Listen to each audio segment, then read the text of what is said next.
Oh, Brother Will, how are you, sir?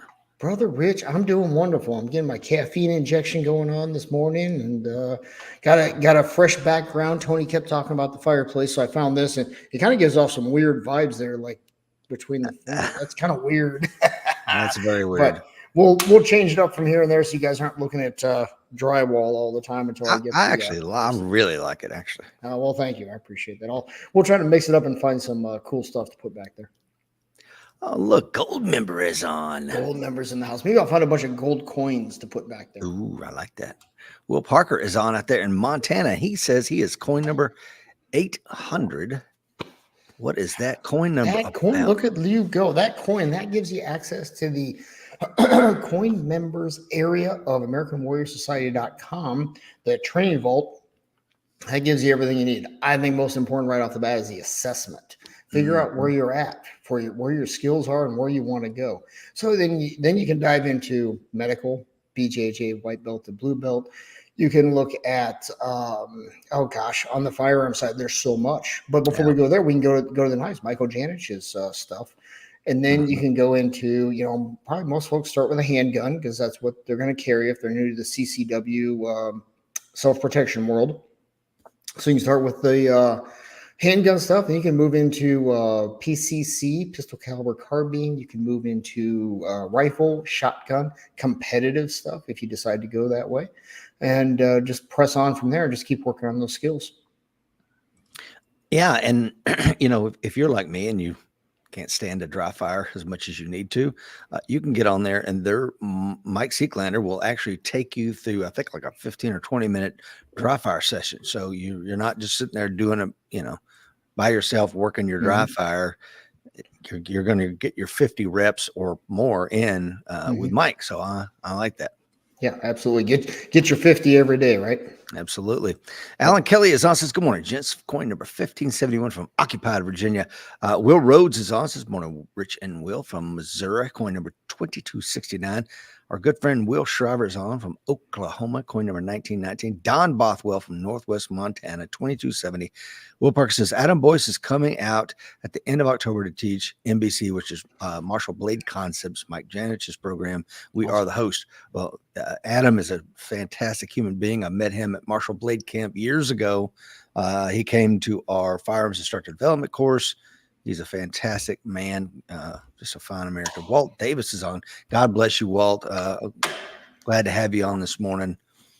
I know you and your family are going through some very tough times, and our prayers are with you, my dear friend. His coin Sorry to hear that, brother. 138. Yeah. Guys and gals out there in Warrior Nation, please like and hit that share button. If you'd rather watch us on the Smart TV this morning, go to Coffee with Rich YouTube page, like and subscribe. And without much further ado, my friend, we got an interesting show, man.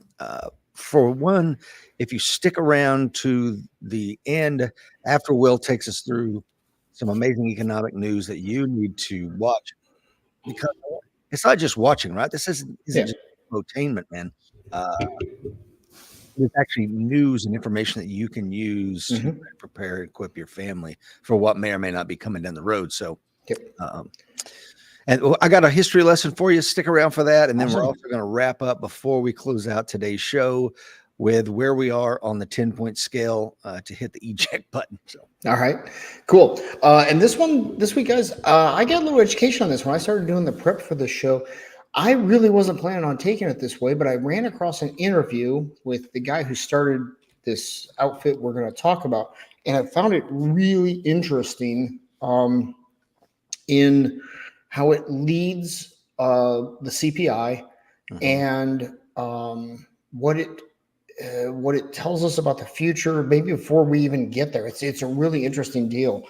Now, CPI, Consumer Price Index, correct? Yes. Yep. Inflation, if you will.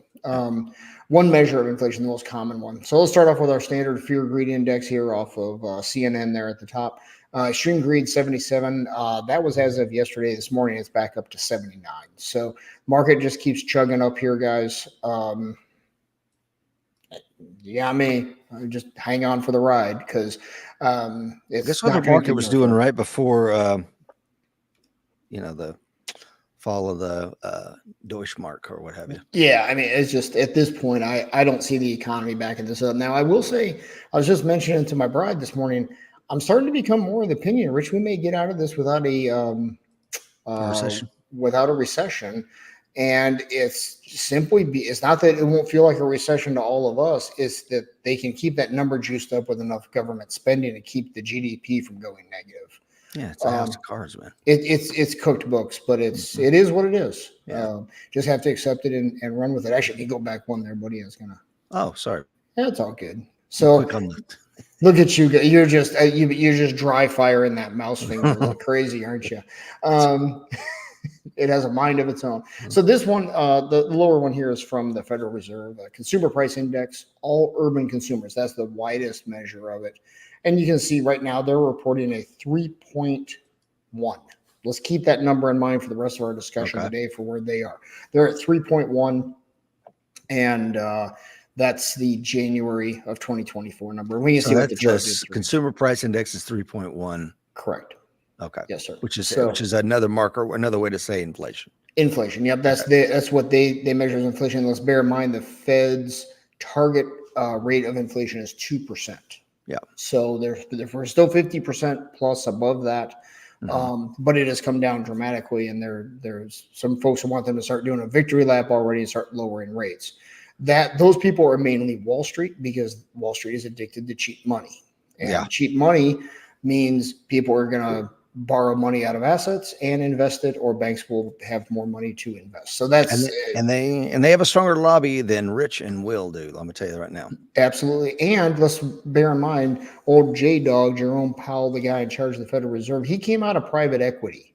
His buddies work on Wall Street, and he has been infamous, notorious for giving Wall Street what they want. So I'm not saying it's going to happen, because he's got a balancing act to do this year, brother, because the Fed wants to maintain the illusion of being apolitical. That's right. Well, there's a problem there. Powell has made it pretty clear he doesn't like Trump. Biden got under his skin when he held up J-Dog's renomination as Fed president, I'm sure chairman of the Fed, because of someone else they wanted on the Fed board for political reasons. Shocking. So he kind of doesn't like either side, but now let's just say he needs to cut rates.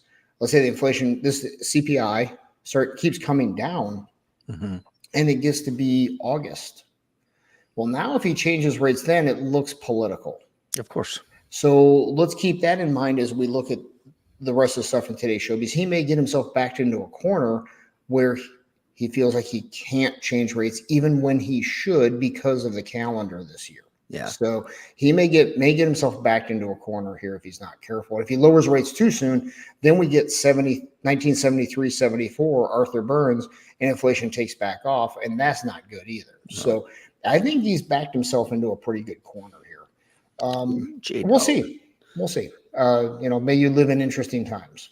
Exactly, and we do. Speaking of that, Dr. Fuller wrote that article, and it is up on the American Warrior Society.com. Good morning, Dr. Fuller. He is coin number 1620. Is also the author of Painting Over Rust, his 20-year odyssey as an FBI agent. He's got a book coming out, too, whenever the Bureau gets done with that. He is on coin number 1620. Will Parker says, and I want you to answer this if you can. Yes. Mr. Wood, if you can there. He says, why is the inflation target 2%, not 0? But before you answer that, we also have my brother Jeff Brown says, watching on the YouTubes. Please check us out over there. Johnny King is on from Kentucky. Ted Leonard, coin number 1461 is on. My good friend Donald Green is on. Simplify, brother. He is in occupied Virginia as well. Coin number 1376. So tell us, if you can, sir, why is the inflation target 2% and not 0? Government spending. Okay, and there we go. And national debt, because inflation takes away the value of debt. Let's say someone owes you $100,000, but inflation, and that $100,000 is going to stay the same, right? So as inflation makes more money available, that $100,000 debt becomes worth less. So every bout of inflation essentially decreases our national debt. So does that make sense? Yeah, it does. I mean, So that's why they want inflation. But they want it low, controlled, and predictable. correct. Because that keeps the people. The prices keep going up, but my wages are keeping up. Therefore, my purchasing power is the same, and that's what we really care about is purchasing power. Well, and as we talked about before, a 2% target will have a doubling effect about every 23 years. So, you don't have what we had now, where a gallon of orange juice goes from $3 to $8 in 6 or 8 months. I mean, it should not do that. Right. And we saw what happened when inflation was uncontrolled and unpredictable. People got unhappy. Now people are getting happy again about prices because, inflation is still there. And their wages may not be entirely keeping up, but it's not as bad as it was. And the volatility of it has decreased dramatically. Yeah. So now the people are settling down just in time for an election. Yeah. So I see Pat's on, my fellow cheesehead. Welcome, sir. What's Alan Kelly say? Do you think the economy still has a long ways to go, even though they keep cooking the books? Prices are still high across the board. Still has a long ways to go. And we've seen it in the past when we've talked about, the jobs report. Thank you to Alan for sending me down that rabbit hole a few weeks back. Learned a lot there.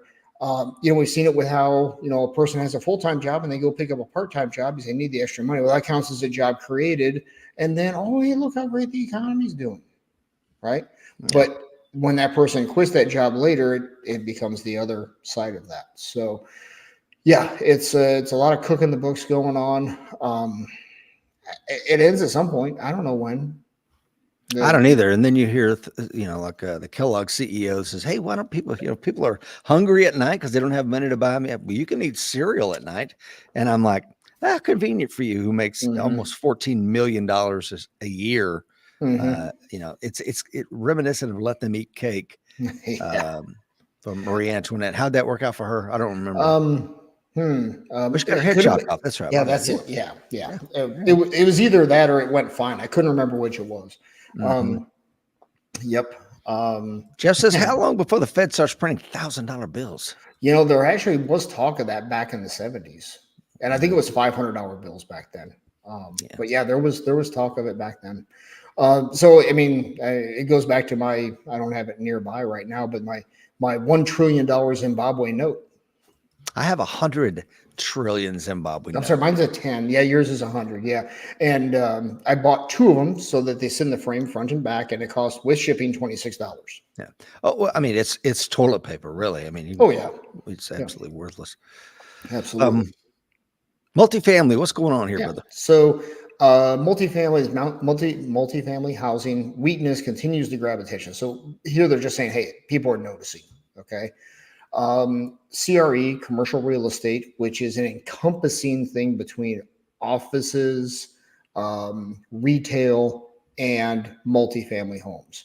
The big one right now, the big one that's really struggling is the office sector. These people are not coming back to work, and as these leases come up, the companies are not renewing or they're downsizing dramatically. And they're trying to figure out how to repurpose some of these office buildings into multifamily.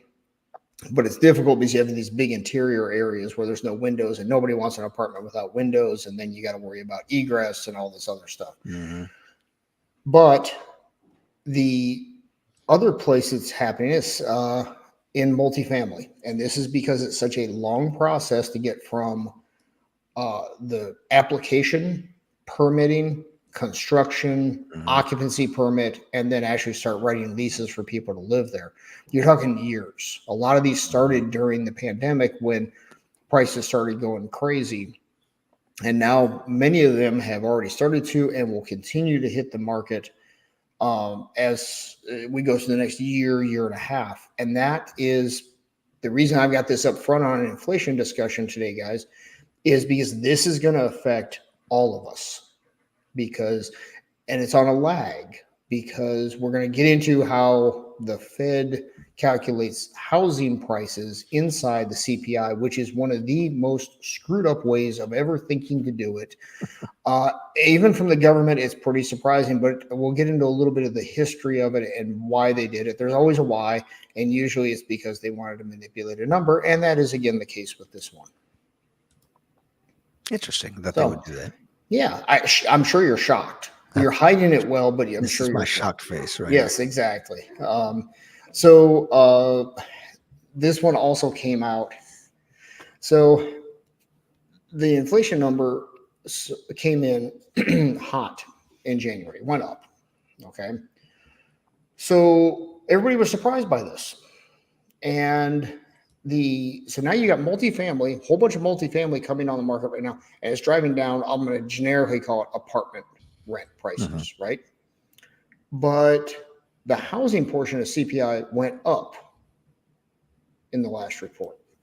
So BLS, Bureau of Labor Statistics, are the ones that come out with this number, and they came under some heat right away, and so they're trying to end this confusion after, and an email leaked out as well. So the BLS on this last Thursday revealed information normally kept secret. So what they normally keep secret is the way they calculate CPI. Now you can go in and find a lot of information. It's this much here and this much there. What they do keep secret, though, is within a category how much weight things get. So we know housing is, I think it's 30%. It's a big chunk. It's the biggest individual component of CPI. But within that housing, there's owner's equivalent rent, which is your single family home. And there's rents for apartments, for multifamily, where it's leased. Okay. So since I just brought it up and it says here, it goes on to say the change in how much weight single family detached homes were given within OER, owner's equivalent rent, compared with multifamily units. So there's a comparison within those two to come up with housing inflation. Okay. Let's talk about owner's equivalent rent. This is the dumbest thing on the face of the planet. Okay. And I say that as a person who goes to Illinois on a regular basis. Okay. The owner's equivalent rent, what the Fed does is they call up people and go, hey, Rich, if you're going to rent out your house right now, how much would you rent it out for? What would be the market rate? Well, I don't know about you, but I don't have a clue what my house would rent for. No, I don't either. So Billy Joe Jim Bob says, well, I don't know. The neighbor across the street rents a house and it's $3,500 a month, and it was $3,500 a month a year ago. So $3,500 a month. And the Fed says, thank you very much, Billy Joe Jim Bob, and hangs up the phone. Or my house is nicer. I'd say $39 a month. Well, now here's the thing. That house across the street, does Billy Joe Jim Bob really keep track of what the rent is over there? I mean, how often do any of us ask that question, right? That's an indelicate question to ask. Probably he knows the landlord, because the landlord probably lived there at one point and then moved and rented the house out, right? So now over time, when he's talking to his buddy that owns the house, because most single family homes, there's huge swaths of subdivisions that are owned by like BlackRock. But when they call and talk to individual people, right, we more likely know the landlord. So we're sitting down maybe a year later and having a beer with the landlord and go, hey, what are you renting that out for now?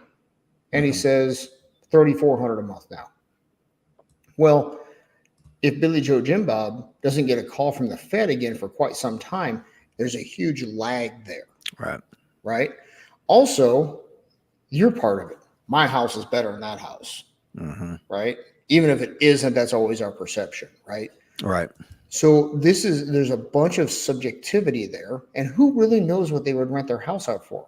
For most people, unless a person is either in or has been in the rental business, doesn't look at all the things that go into renting a house out. You still have to carry insurance as a landlord. You've got maintenance, upkeep, because you're still on the hook as a residential landlord. Hot water heater goes out, that's on you. If you're being a good landlord, a good business person, you've got that factored into your rent to cover those repairs. So in the past, before the real estate market went crazy during the pandemic, owner's equivalent rent was a way to decrease the housing portion of the CPI. That's why they use owner's equivalent rent instead of just going out and searching a whole bunch of apartments.com, Zillow, Redfin. I mean, they don't need to call anybody. They can go out there and see what the actual market's doing Exactly. just by aggregating data. So this is Exactly. OER, owner's equivalent rent, was a way to manipulate the price lower in the past. Well, now it's coming around to bite them in the rear end because and now people are going, oh, hey, it just keeps going up and up and up around here, right? So now they got a problem. And if they change it now, oh boy. Yeah. People are going to lose faith in that number, right? So they're pretty much stuck with it. Okay, so this is the start of where we're going. Okay. All right, so what's this one say here, brother? In January 2024, the proportion of owner equivalent rent weighted toward single-family detached homes increased by approximately 5%. The Bureau of Labor Statistics said Thursday in a notice on its website. Yep. And what goes on in this Bloomberg article to talk about this is they refuse to answer any other questions about this. Nothing fishy about that. Nope. So let's go back to that one there, brother. Okay. So they increased. So now multifamily rents are coming down, right? Mm-hmm. So what they do, they increase the owner's equivalent rent by 5% in that weighting. Well, that's keeping that number higher.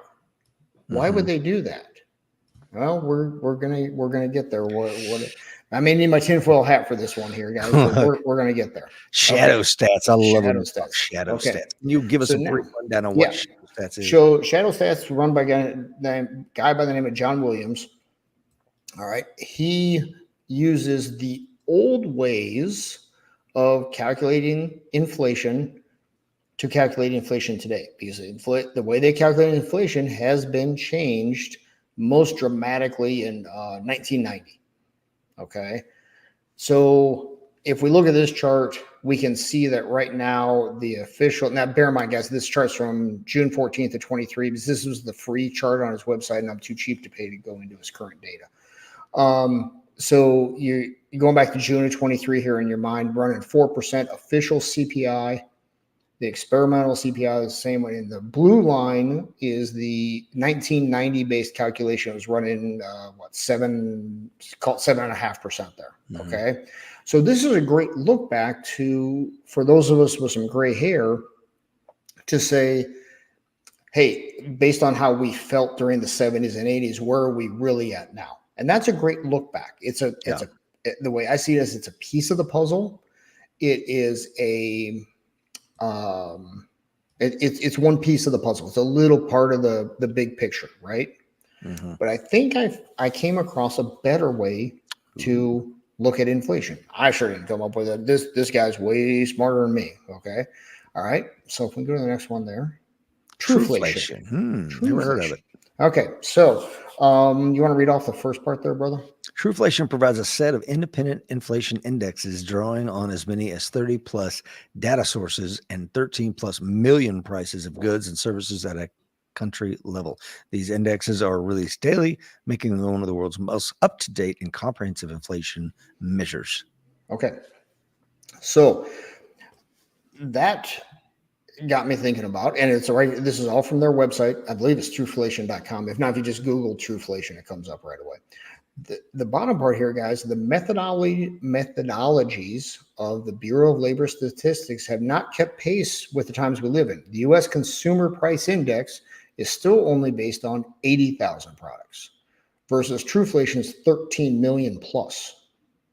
The CPI basket of goods and services is based on manual, often physical surveys with delayed collection cycles and makes limited use of data collection techniques. So Trueflation goes out, they do all this with algorithms. Yep. And go out and look at actual prices. Like our local grocery stores around here, you can go shop online and have it delivered, right? Mm-hmm. They use that sort of thing. I don't know if they use that specifically with food prices. I'm making that one up, okay? But they use technology versus calling people up or having people walk out to a grocery store. I know, what an antiquated system. Yep. So should we catch up on comments here, brother? Yeah, Johnny, let's start with Pat Cahill. Gal Okay. is on from the Philippines. Good morning, Gal. Says, sorry I was Morning, late. Gal. Pat Cahill says, subsidized multifamily middle and low income appears to be the growth market in the Midwest. Mm-hmm. Johnny King Couldn't says, agree I more. wish my vehicle gained as much value as my home does each year, according to the property assessment office. No No doubt, right? doubt, brother. Yes. Ooh, I feel your pain. And what does Yeah. Ted say? Let's see here. Greenspan says the sale of men's underwear accurately indicates recessions. Funny, but I can relate. Yep. And there are weird little indicators out there like that all over the place. Because when it comes down to it, guys are cheap. Yeah. So, all right. So Methodologies matter, my brother. yes, they do. And this is where I think Trueflation shines. What I want you guys to get, if you go to Trueflation, this is in the free part. Okay. You can download the complete methodology. If memory serves, it was 27 pages. They explain exactly how they get to the numbers with charts and the whole bit. And there's nothing hidden in there. We're going to go over a little bit of it here. Okay. And before we go any further, thank you to the 20 folks watching this live, man. Please hit that share button, comment, got a question, throw it up there. Once we get through the economics, we're going to talk a little bit of history, and then we're going to talk about where's the red lines at right now. We're going to talk about awesome other current events. So stay tuned for that toward the end of the show. Thanks, Will. Yeah, brother. All right. So what I want you guys, all I want you guys to get out of this slide is if you go there, you can read the complete methodology they use. So I read it, and frankly, I was quite impressed.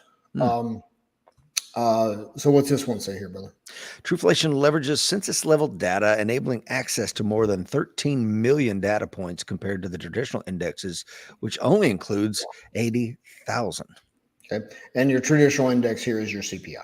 Can we talk about that real quick? This census level data, this is another one of those things your history teacher did not teach you about the Civil War. As the Union armies came through the South, burning and pillaging their way through the countryside, they used census data to determine like how many hogs, cattle, and et cetera were in each county, so they knew what they could pillage when they came in. Isn't that nice? That is interesting. Yeah, we'll talk about more of that later. Thank you to the 18 folks watching us live. So again, this just breaks it down. The only one I'm familiar with here is the housing part. Trueflation uses 23.2%. The housing is a 23.2% weighting of their overall number. If memory serves for CPI, it's 26 or 27%, but I wouldn't want to put any money on my memory on that one. So this just goes to show how they weigh this out. And when I look at it, it might be a little off from my own family budget, but I think it seemed to pass the smell test for me. Yeah, you got to have a starting point, right? Yeah, exactly. So, right now, what's Trueflation saying inflation is there, brother? 1.63. Is that right? Yeah. They're saying it's 1.63%. CPI is saying 3.1. At 1.63 it doesn't feel like it. Well, here's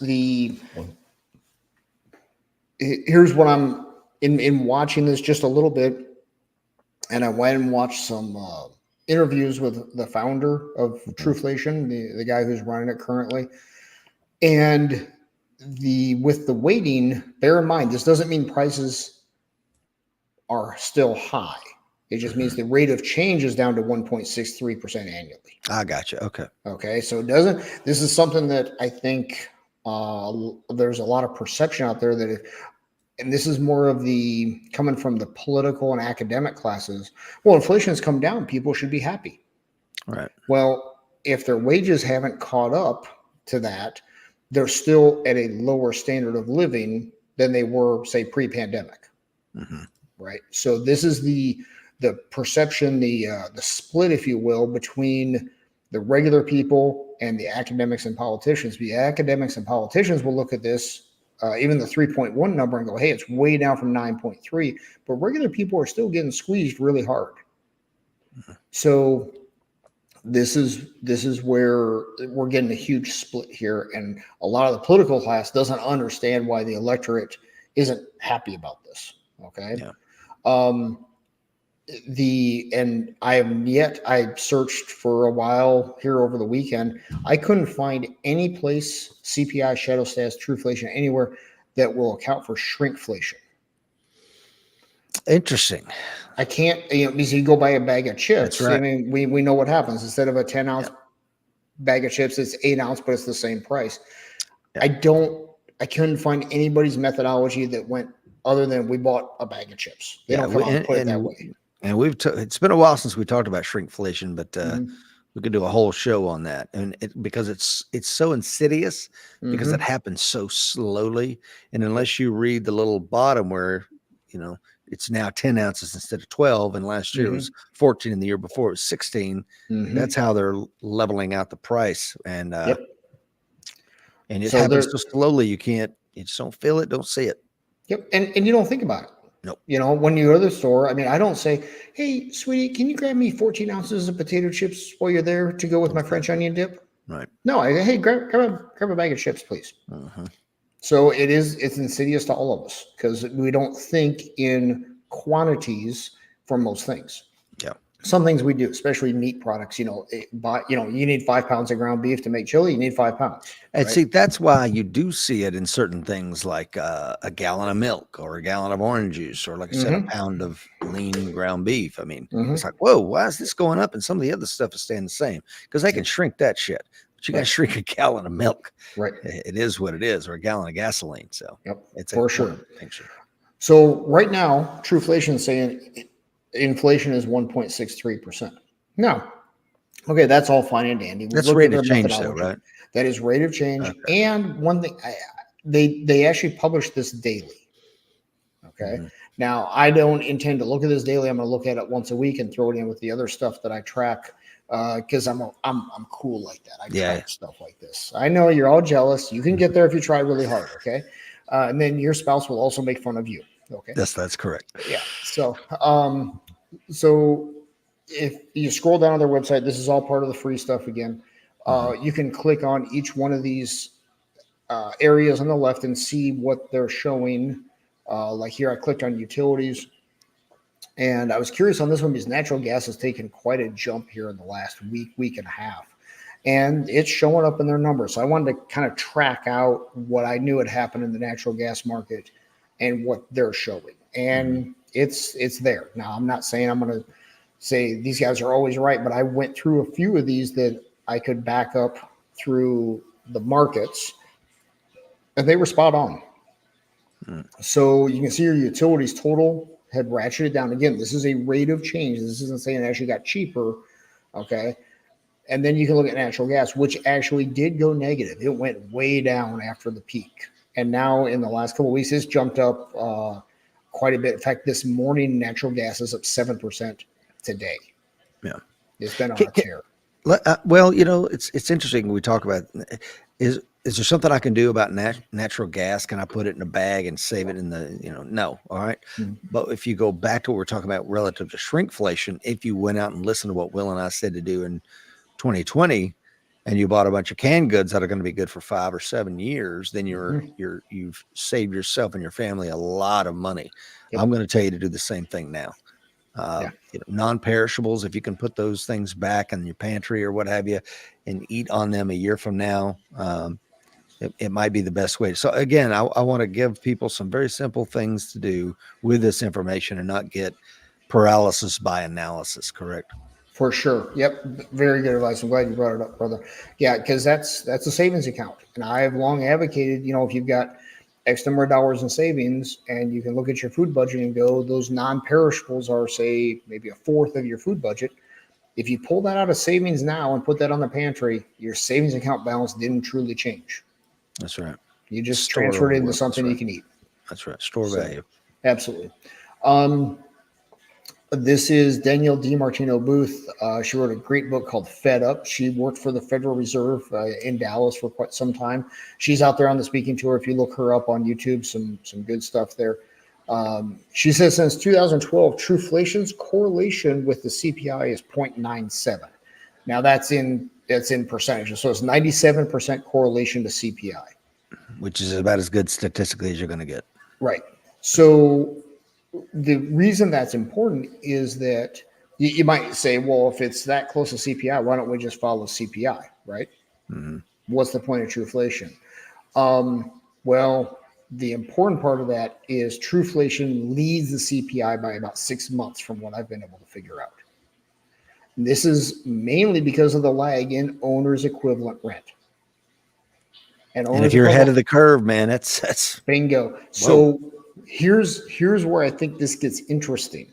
Okay. So if we're talking Trueflation is 6 months in front of CPI, 6 months on top of March 1st is September 1st, right before the election. Yep. And now as CPI comes down below 2%, below their target, the anticipation, and Powell has said once we reach that target, he's going to cut rates. September 1st is real close to November. I believe it's 5th is election day. Yes. That looks political. It does, which makes me think, will he do it? Right. And if he doesn't, and it keeps coming down below that, do we go now? See, this is where I want to watch Trueflation as the year progresses. Because if it goes deflationary, and that's a 6 month lead, that's really, really bad. Right. Why is that bad? Well, deflation is bad because everybody shuts down. And remember, when prices were going all up, we all rushed out to buy before it got more expensive. The Great Depression, guys, was deflation. Yep. And so in inflation, everybody rushes out to buy, and that drives prices even higher, which causes people to rush out and buy. Well, deflation, and then that kept people employed, right? Because there was always demand. Well, deflation does the opposite. Everybody pulls back, and then people lose their jobs, and then they pull back, and everything just keeps getting cheaper and cheaper. And Powell it sounds like a good thing, but why buy a flat screen TV now if you need one because it's dropping $20 every week? I'll wait another week and get a cheaper TV. Meanwhile, your friend is getting laid off at the TV manufacturing facility because nobody's buying televisions. Yep, and then he's not going out and buying whatever your business produces, and then it just cascades. Yeah. Now, the Fed, J-Dog, has come out and said they don't fear deflation. Because they know the answer. They just print a bunch of money and force it into the system. And we'll deal with the problem that printing money creates later down the road. 2020 to 2024, we're dealing with that. Because a complete shutdown with the economy would have been hugely deflationary, yet it was not. Right. And we can look back to the global financial crisis, the GFC of what we call the housing crisis commonly. We went deflationary for 2 quarters. I believe it was in 2011. And they printed a lot of money. We know what happened to the stock market after that. It went through the roof. Yeah. Right. And now one little stat I ran across yesterday on my notes here to bring up is we're seeing we're still seeing the effects of all the money printing after the GFC. And now we add in the money printing, the effects of that after the pandemic and the shutdowns here. And right now we're adding $1 trillion of national debt every 100 days, brother. Oh my God. And this is during a time of full employment. Taxes should be because everybody's working 2 and 3 jobs, man. Yeah, but the taxes should be rolling in. They shouldn't have any problem balancing the budget, but it's actually the opposite. Yeah. It is the fastest, I believe, other than wartime, maybe World War II, the fastest rate of change in the increase of national debt. But okay, so I digress. Sorry, squirrel moment there. What I really want to watch here is this Trueflation going forward. You know, guys, maybe make it a first of the month thing you do and go in there and watch this. If this starts getting negative on it, remember it's a 6 month lead. So right now, Trueflation, and I've seen it to be fairly good on this 6 month lead. This means somewhere in August-ish, September, we're going to hit that 2% CPI target. Now, here's the thing. The BLS just showed they'll juice this number to show it to be higher, right? Will they juice it to keep it higher so that J-Dog isn't put in this position right before the election? I don't know. Okay. And this is this slide that Rich just switches to here. This is Trueflation. If you want to subscribe there, I will live in the red circle. Okay, because I am cheap. Okay, that's pretty pricey a month. It is pretty pricey. Yep, it's good data. If someone was really if someone's a professional in this area, which I am not, it'd probably be worth it. I'm not spending that kind of money. But you can all the information we just got was out of the free area. bounce around to your heart's content. And if you decide to subscribe, I will gladly piggyback on you. No doubt. Yeah. All right. So let me just see. I think there was a comment you brought up there from Alan, brother. Yeah, you want to take that on real quick? Sure. It says he and his bride are in a quandary. The direction of the state of Virginia, down the toilet, he says, along with housing and interest rates screwed up. Says they would love to move from Virginia to Tennessee to get away from all this mess, but the economy is screwing with us. Yeah, brother. I wish I had an answer. It is a quandary, and I feel for you. I really do. I don't know what the right answer is there. I don't even really have a good suggestion. I mean, at some point you got to cut your losses. You know what I mean? Yeah, you just do. Yep. What's Don say there? Don says deflation causes the existing supply to go on sale. At the same time, production slows or stops. As this existing supply disappears, there is nothing coming in to the pipeline to replace it. Then comes the real price increase as the new, now fewer goods become extremely valuable. He is spot on, as always. And there's one thing I'd like to point out about deflation, and that is that deflation is good in a measured way. We see deflation all the time. Price of huge TVs keeps coming down, right? That's deflation, right? But we see it as competition. You know, in fact, I brought up a picture. Hang on a second. Let me bear with me 1 second here because I got a kick out of this. And I actually meant to add it to today's show, but apparently I'm incompetent. Don't say that, Will. Oh, you know, you ask my kids. They'll tell you. Here it is.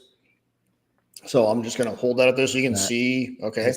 It's a it's not showing, brother. Yeah. Okay. So sorry. It's this background thing I'm playing with here. So this is a VCR. This was from sometime in the 1980s. Now, bear in mind 1980s wages here. Okay. It's $1,389.88 for a VCR.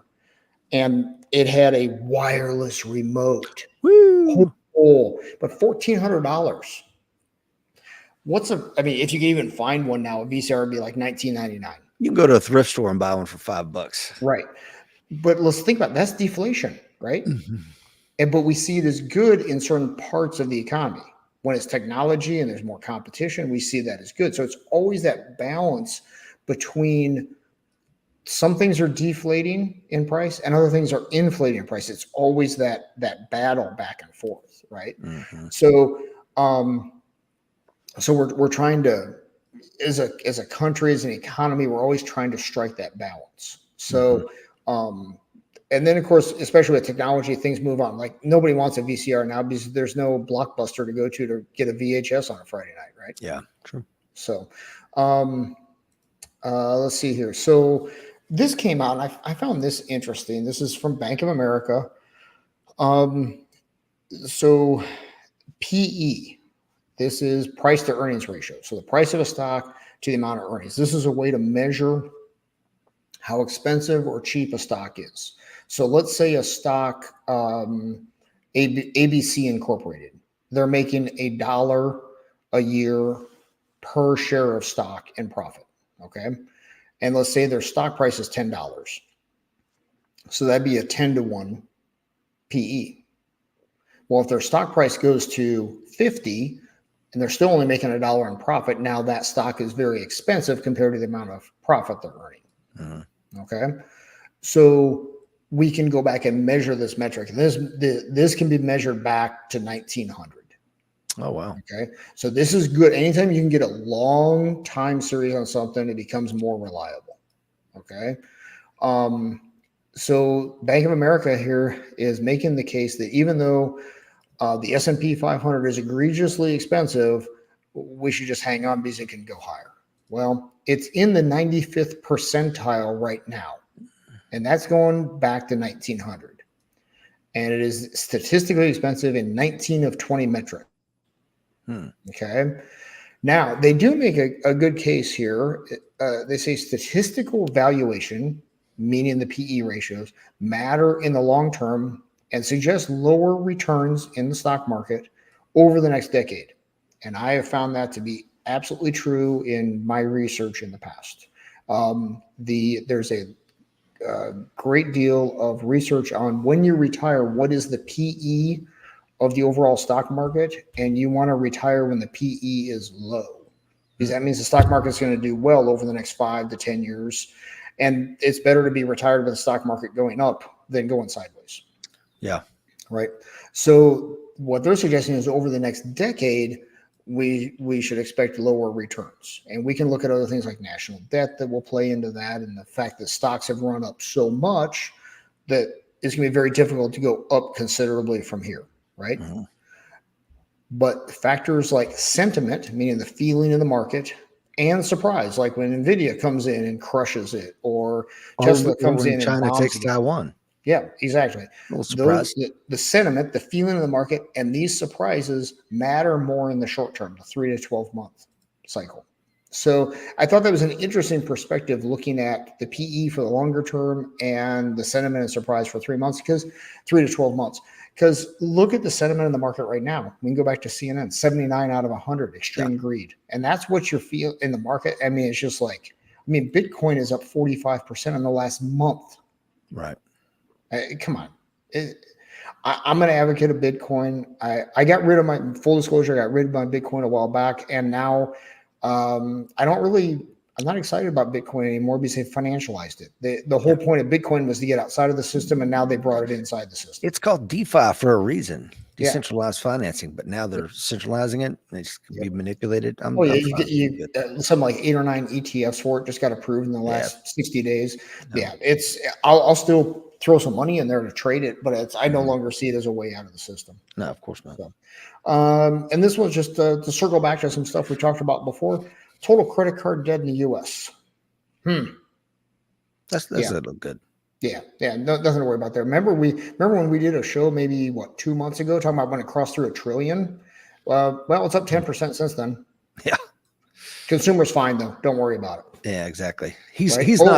he's not buying mini wheats and frosted flakes No. with that And credit card of his. No. Here's something else just came up. I forgot to put a slide in here on this, brother. But buy now, pay later companies are now going to start reporting to credit bureaus. Ooh. Yeah, that's going to change some things, because a lot of people use buy now, pay later specifically because they didn't run credit checks and they didn't report to credit bureaus. And didn't we say that you can now do that at Walmart when you make a purchase immediately? Yes, you can. You can get pre-approved, and if you go up to the Walmart, the self-checkout, there's a QR code there that you scan. Somehow it hooks up with the app. Thankfully, I'm not in a position to have to do that. And that is buy now, pay later.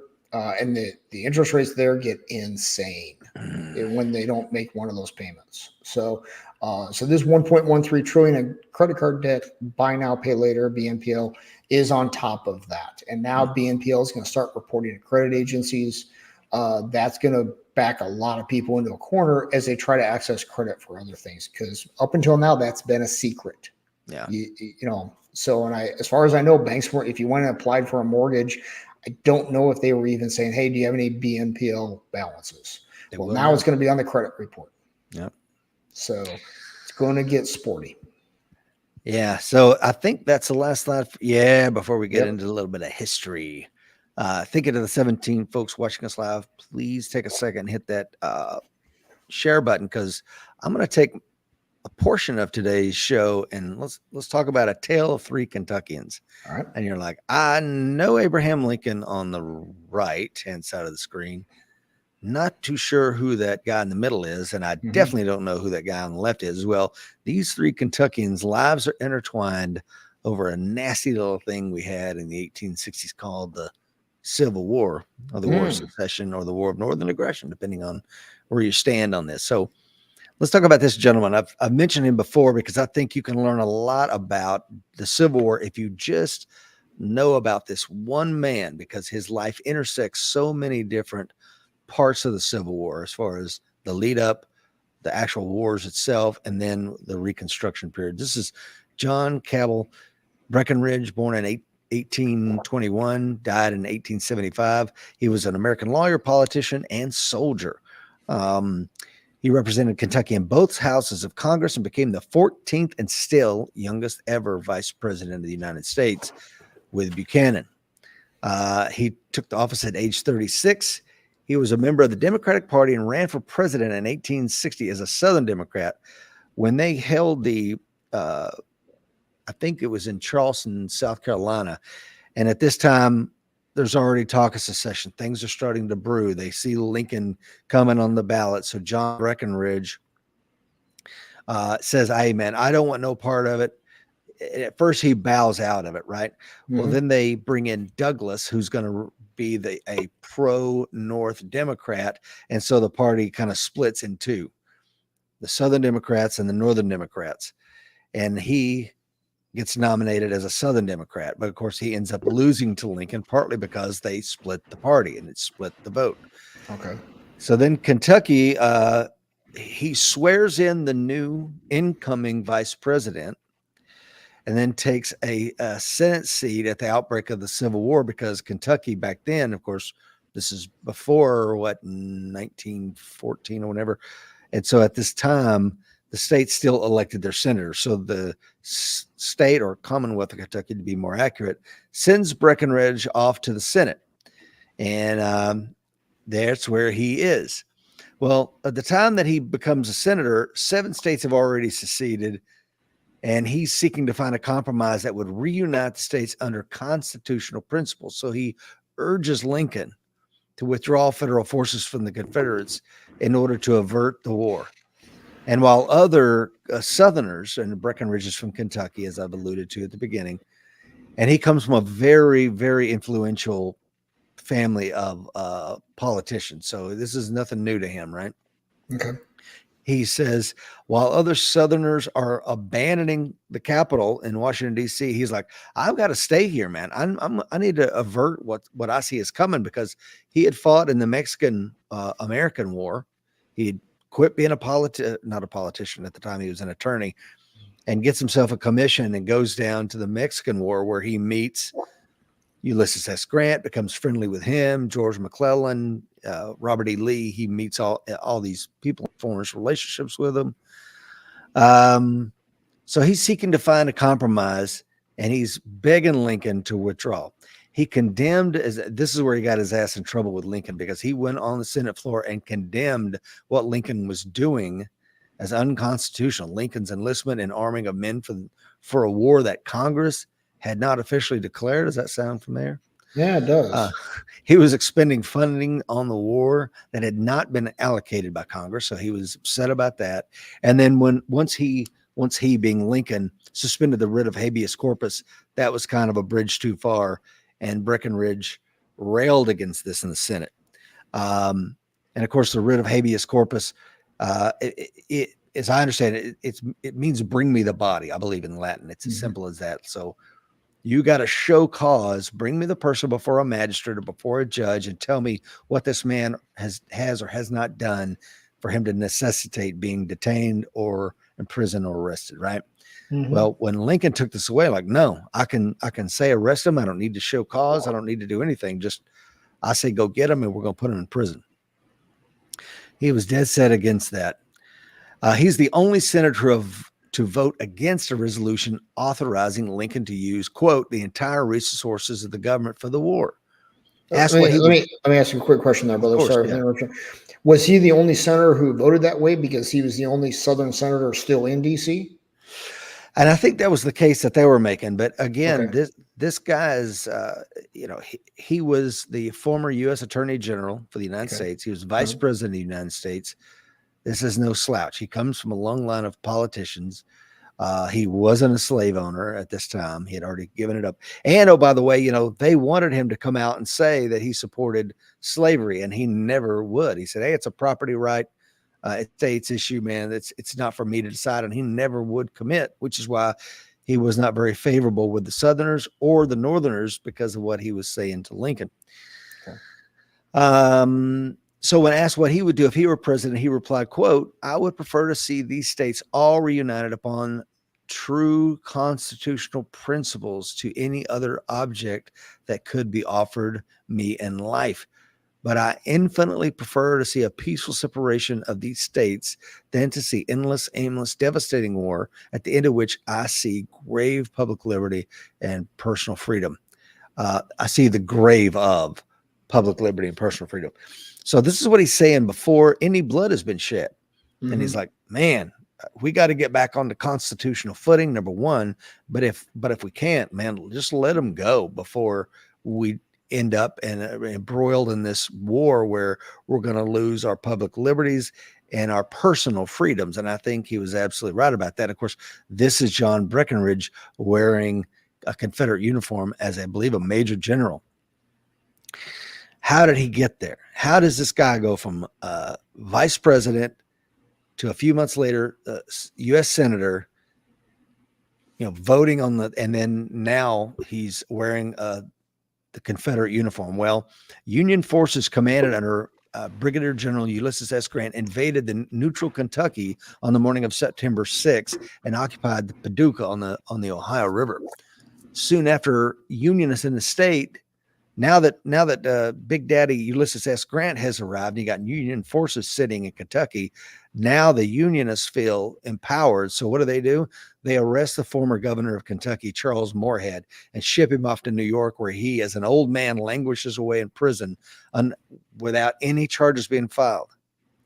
He didn't do anything, but he's suspected of Confederate sympathies. And then they shut down the newspaper and violated the First Amendment rights because of its pro-Confederate editorials. It wasn't that the paper was that way. It's just the fact that they were allowing editorials to come in that seemed to lean toward the Confederacy. So they stomp out this newspaper. Why am I saying all this? Because I want you to consider where we are now and where we could go in the future. Okay. Yep. So can you imagine seeing your former governor? Like, what did this guy do? He's an old man. You're taking him off in chains to prison in New York. You haven't charged him with anything. And I can see the parallel. You can watch on Twitter and YouTube some interviews with younger people who will come out and say, I think the First Amendment goes too far. I think it needs to be limited to get rid of the not nice stuff out there. Well, the not nice stuff is the only stuff worth protecting. That's exactly right. The other stuff doesn't need to be protected because it's consensus thought. Yeah. That's exactly right.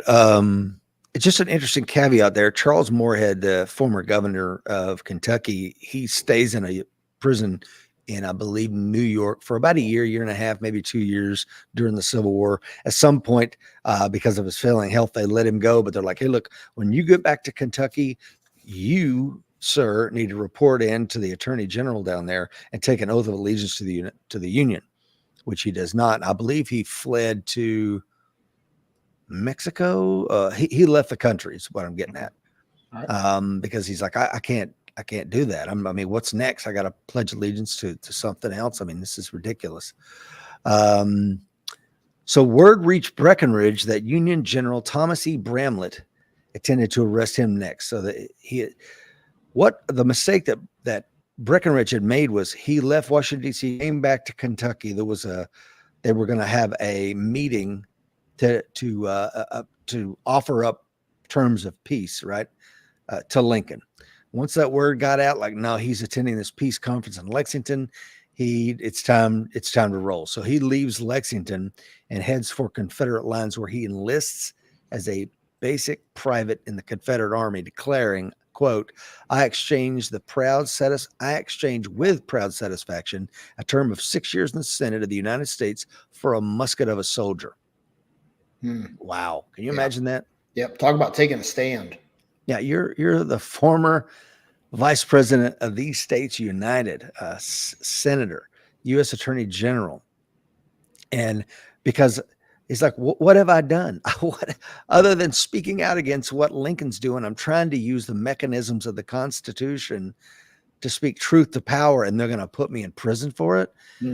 Because this guy, General Thomas E. Bramlett, who's the next Kentuckian we're going to take a look at, he's just following Lincoln's orders, because there's some shady backroom deal that Lincoln has made with him, and we'll talk about that briefly.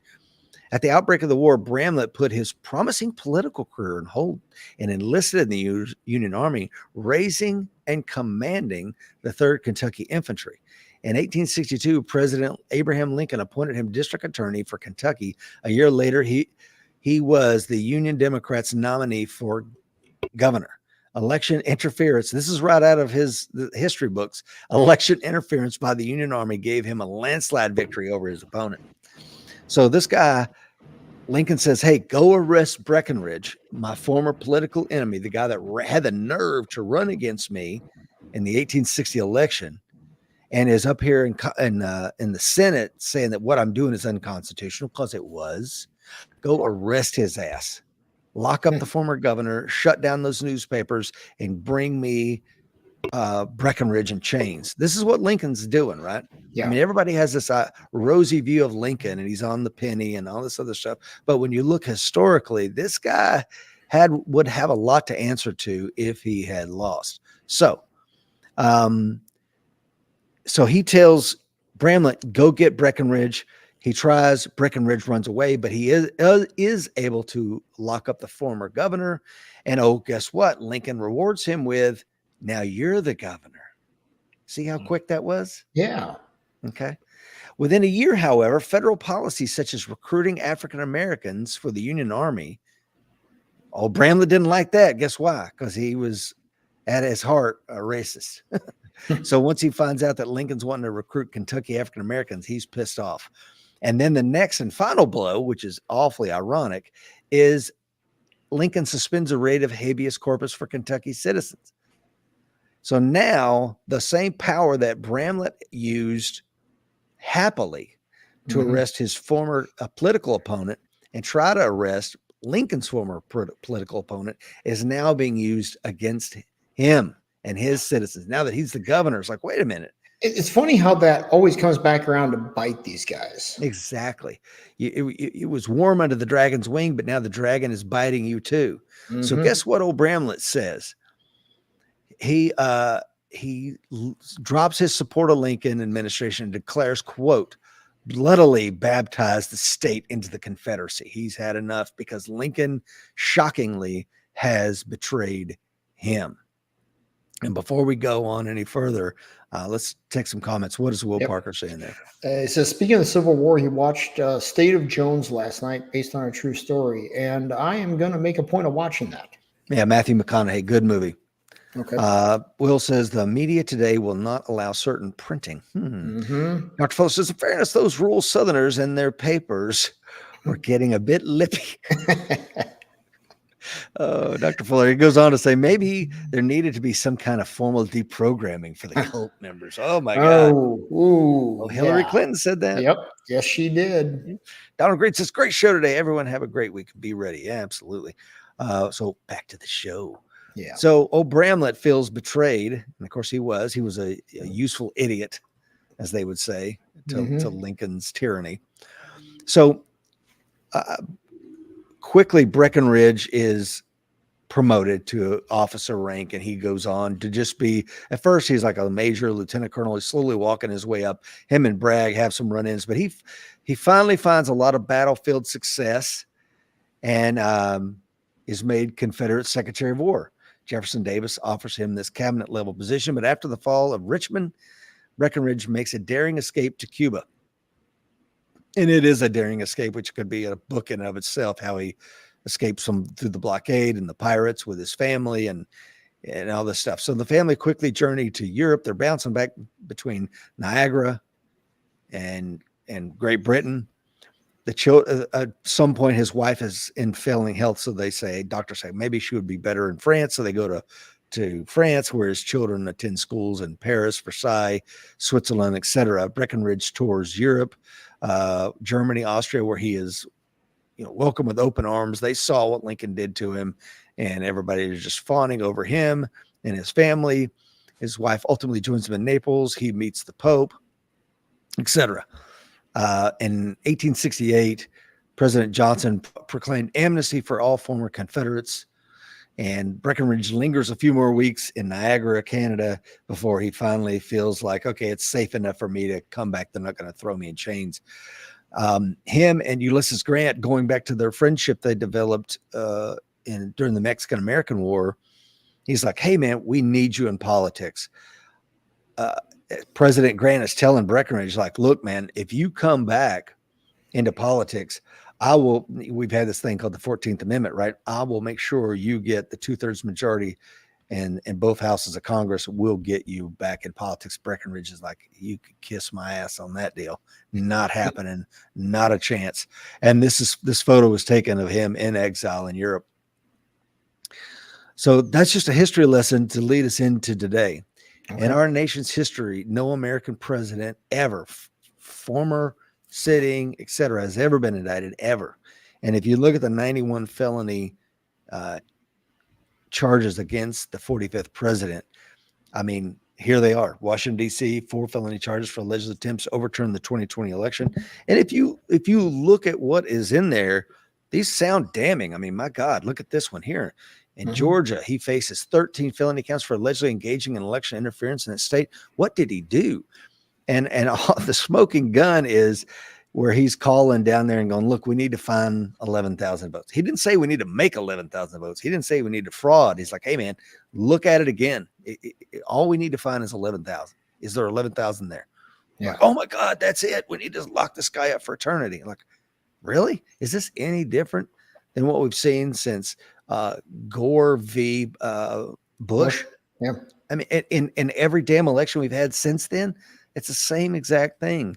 And yet we've weaponized the judicial system against the 40th president because we don't like his orange skin and his weird hair. It's like, mean tweets. Yeah. And I'll throw in there, you and Bill Maher are on the same page.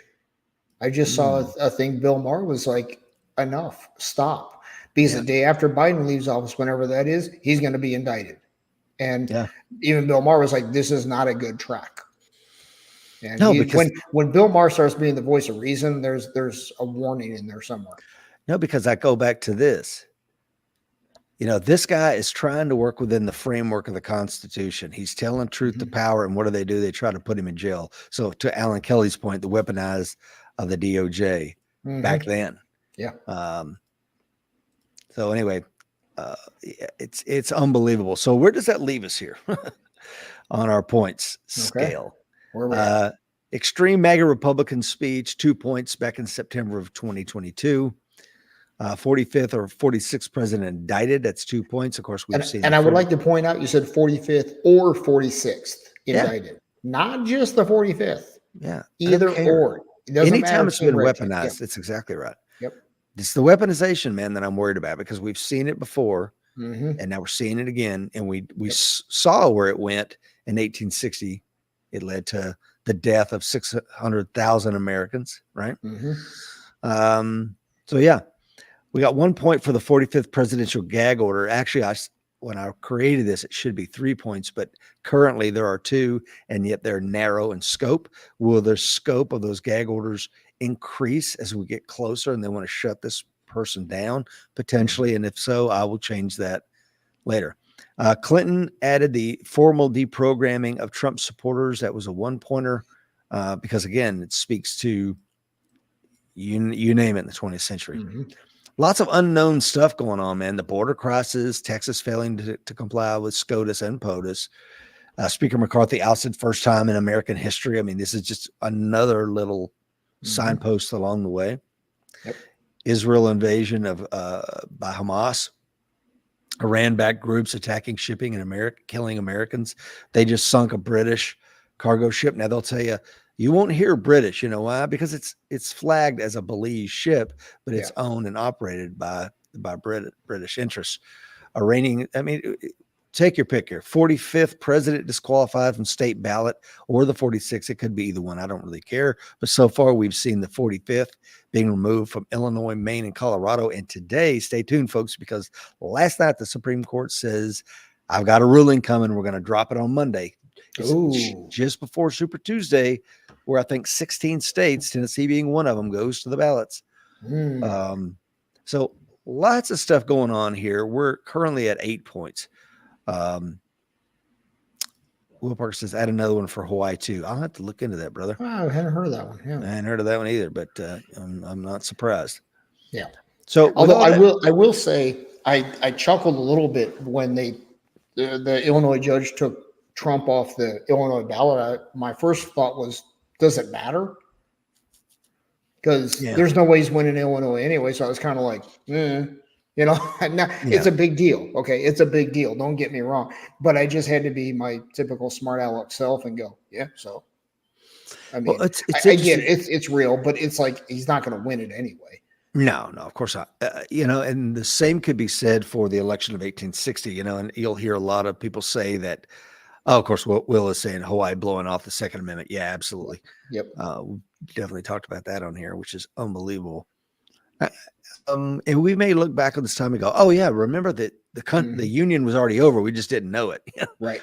Yeah, We for just had sure. no idea at that time." Well, and it brings up an interesting thing because there's a states' rights argument or slant to the Civil War, obviously, Hmm.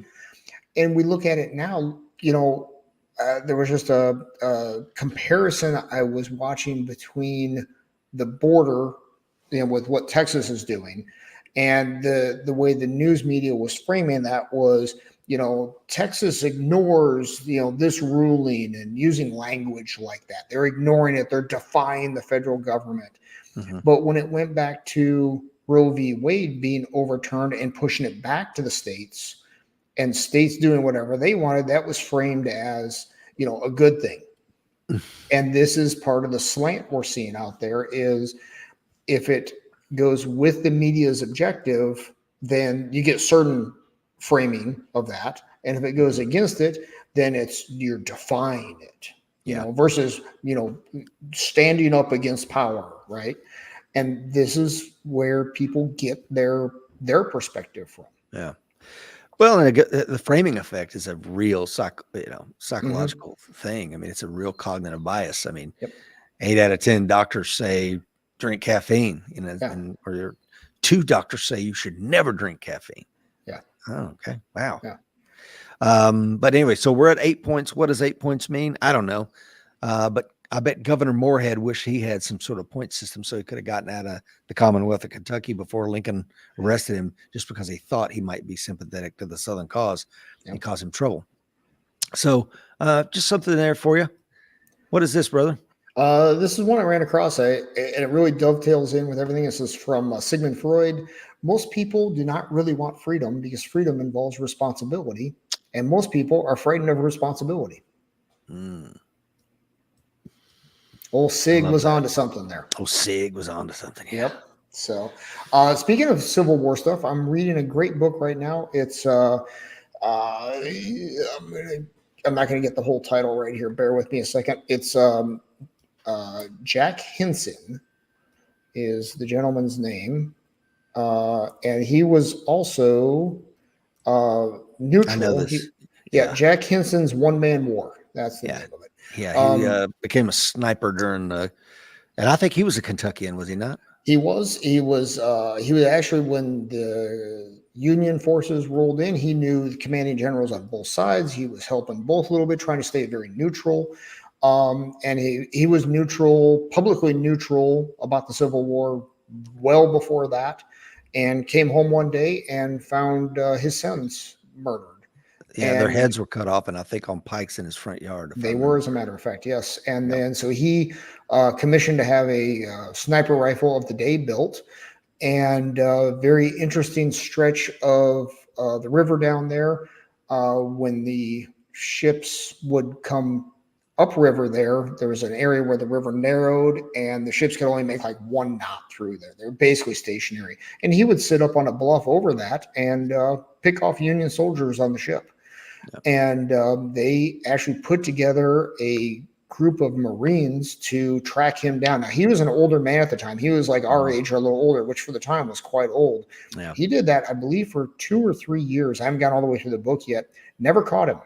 Don't know Yeah. what happened to him. So quite the story. Yeah. The author of that book is a Marine, and he had been on recruiting, but I can't remember his name. He came to our office one day when he was doing a speaking engagement, and I got to meet the author of that book. Awesome. Which is where I heard about his story. I don't think I'd ever heard about it before, but he's just one of many. Mm-hmm. I mean, those kind of people were in every single Southern town. And Henson was fine to leave the war alone until they killed his 2 sons. Mm-hmm. And then it's like, I have nothing to live for now. Yeah. You're going to force me into this life that I did not want to have. And I think this is something that Northerners don't have appreciation for the war as to the tune that the Southerners do. And, it didn't impact the North the way it impacted the South to have your cities burned. And people that were like, I remember there were stories of what they called secret Yankees who would have voted for Lincoln had they had the opportunity, or maybe they did because let me pause right there. There's a misconception that Lincoln was taken off the ballot in the southern states. That's not true. The way that the votes were cast back then were completely different than they are today. For example, in the newspaper, they would have a thing that says vote the ticket. Okay. So you would just cut this out of the newspaper, take it to the voting booth and just drop the entire ticket. And that was, I'm voting for Douglas and his entire Northern Democratic Party. So the newspapers in the South weren't putting the Lincoln ticket out, the Republican ticket. So if you didn't want to vote the ticket, then what you, and if you went to any kind of like, hey, the Democratic Party, the Northern Democratic Party is having a rally here, they would hand out tickets so you could vote the ticket. And but nobody was doing that. Republicans weren't in the South doing that, and the newspapers weren't running that. So you could still write in Lincoln if you wanted to write in it and write in the Republican ticket. But I mean, who was writing him in? I don't know. I'm sure he got some votes. So it wasn't like we were doing to him what certain states are doing to the 45th president. Okay. Where they have like said, no, you will not be on the ballot. This is completely different, folks. This is worse than it was before, and it led to civil war. And again, it's not even a civil war. Civil war implies that one side wants to take over the other, right? And I think that's a bit of a misnomer. It wasn't a civil war. It was a war of secession at best. Not an open rebellion. It's a secession. Will Parker, the man who just wants to be left alone. Better fear that guy. Yep, for sure. That's all I got. I could go all day about the Civil War. I mean, what I was going to say about the secret unionists, they were so excited. Hey, Sherman's here in Atlanta. Woohoo, man! I love you guys. Thank God you got these nasty Confederates out of here. And he went, yeah, burn their fucking houses too. Yeah, burn them. Like, wait a minute, mine too? Yeah, yours too. Yep. And that's the danger I see here is that people don't understand the path we're on and don't understand that once the machine is in charge, everyone is the enemy. It's like Bramlett learned the same lesson. He thought it was cool. I'm under the dragon's wing. Lincoln's going to take care of me. Look, he's going to hook and crook the election so that I can become governor. And then he's like, yeah, I'm going to I can imprison anybody in Kentucky I want to. And then he's like, okay, fine. I'm going to baptize this country into the Confederacy over what he's done. And I think Lincoln threatened to arrest his ass to shut him up too. So yeah, we can go there again. And I'm just trying to be a little canary in the coal mine for you guys and let you know there's a historical precedent for this stuff. And it's like every other piece of risk we talk about, it's slowly and then all at once. That's right. And it's real easy to dismiss it. It's the old lesson in exponential growth. If you have a glass with a bacteria in it that doubles in size every minute, and we start at 11 p.m. and it's going to be full at 12 p.m., what time is it half full? It's 11:59. Yeah, because it doubles every minute. Exactly. So. And people, that exponential growth is a really hard thing for people, individual people, and especially populations to wrap their head around because everything looks great until it doesn't. Yeah. And that's another thing, if you take that what you just said one step further and say that, well, one little bacterium goes, oh my God, I see what's coming. He's done the calculation. So at 11:59, when there's 1 minute left and it's only half full, he goes out and finds, was it 2 or 3 more glass bottles? Like, look at this, we have plenty. And in reality, at 12:01, they're all 4 filled and it's over. I mean, exactly. We don't, because we don't see exponential growth, it's hard to understand what it is and how Right. it can happen. Yep. But we can look back historically and see instances of these things and how Yeah. awful they were. And go, how did this happen? Nobody saw this happening. And we can look at it with, we just talked about with the national debt going up $1 trillion every 100 days during full employment. Yeah. That's exponential growth now. And I'm telling you, Alan Kelly says it could get very, very ugly, more ugly than the average person does not realize. And that's the thing, man. Don't think because you have a smartphone in your pocket. I say this all the time that it cannot, will not happen. It can and it will. I mean, the Yugoslavia, it was Sarajevo, was the Winter Olympics. You and I and a lot of people watching today remember watching the Winter Olympic Games and just how beautiful that country was, like Swiss Alps. It was just amazing. A year later, and you can't go get water down the street because your granny's going to get shot in the head. I mean, it was just a nightmare, hell on earth.